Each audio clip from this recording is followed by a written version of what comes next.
Hey guys, it's been a while, but today we're working on a 2008 Dodge Ram 1500, placing the heater core and the evaporator core.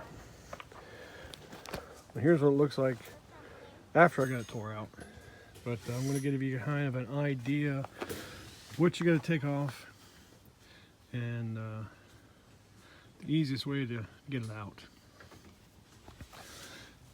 There's the first thing I'm going to do is pull the side panels here, the two side panels that expose these two bolts.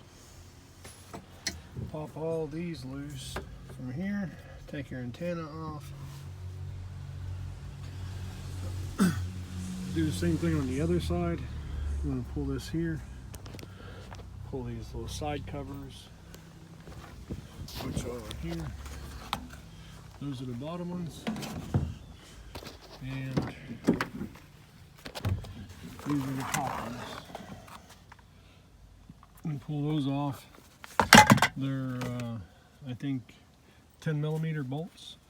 And here's your side panels for each side. Take your glove box out.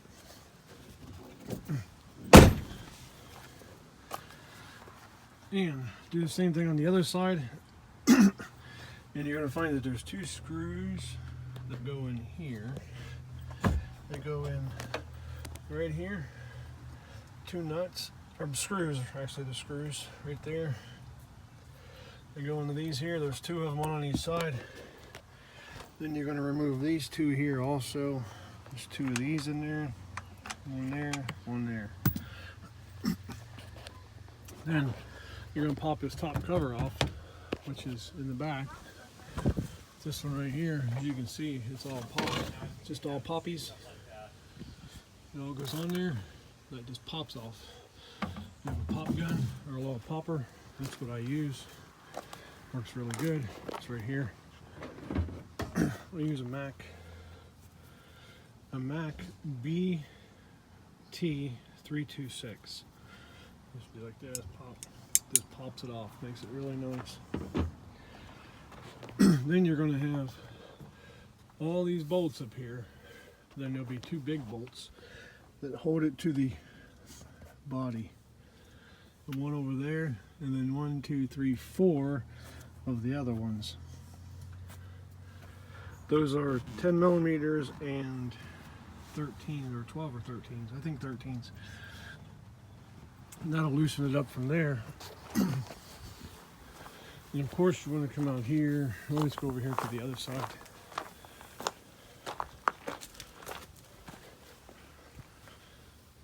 And you want to obviously take this side off. Same thing. Remove your steering wheel. You're going to have to lay it down. If you look in here, you'll see that there are 4 nuts. They go here. There's 2 on this one, and then 2 on that one. Right there, there's 2 nuts, 4 nuts on there. Then you'll want to remove this harness right here, next to the side of the steering. You want to make sure that that's off. Disconnect your emergency brake, your parking brake. Take that out of there. There's a little clip. There's a clip right there that releases it. There's the clip. Just pop it off, pull the thing out, and take it off. And there's 3 screws that hold it in there. 3 of those screws. They look like this. 3 of those. Then once you get that out, kind of work it loose. Then you'll have your box. You'll be left with your box. It'll be in the dash. And there'll be 2 screws that hold it in out here. One of them is going to be right there. And the other one is down here underneath this computer. It sits there like that. You need to pop these 3 screws out right here. There's 3 of them. 3 of these. And go through there and hold it to that bracket. And to get that out, you're probably going to have to pull your receiver dryer anyway to get, you got to take that off anyway, and you'll need these to get that off. All you do is you set it on here, set it in on the other side, and push it in, and it'll pop that spring out, and then you just pull it. There's two of those. One here, that's for the low side, the low high side split right here, because the orifice tube is in there, so that splits the low and the high side. And then the dryer, and you really want that plugged up. I don't know why that rag came out. You want to leave this plugged up once you get it out. It is brand new, but we did charge it and found that there was an evaporator leaking, so we had to replace it. So I'm going to pull it down with that vacuum pump right there for about 45 minutes. Then when you get in here,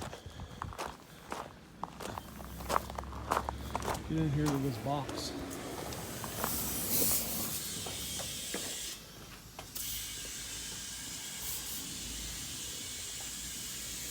Take all the screws out. Heater cores right there. All you have to do is lift this up, take those two screws out, pull your heater core out. Then your box you got to take apart. All the screws, there's like 15 of them, whatever. Goes all the way around. Your box slides up, place the evaporator, and put it back together. I did mine, his seals were bad, so I went ahead and put new weather stripping on here, so it gets a good, you get good fan coming out. So if not, your fan will be like shit. Excuse my French, but it won't blow out for crap. And if you seal it, when you put it back in there, it'll seal real tight, and you'll get a good seal, and you'll get good airflow. So here's what it looks like back together. That's the new evaporator. It's the new heater core. It didn't need a new heater core. I just put a new heater core in it because it only makes sense for 50, 60 bucks, 70 bucks. Put a new heater core in it. It saves you all kind of trouble. But anyway, I'm getting ready to put it back together. I'm going to pull it down and charge it with Freon, bleed the air in the cooling system, and let the customer come and get it after everything checks out. If you guys have any questions, leave them in the comments below. Don't forget to subscribe to our channel. We're trying to leave videos as much as possible, and we should be getting some more here soon. You guys have a great day.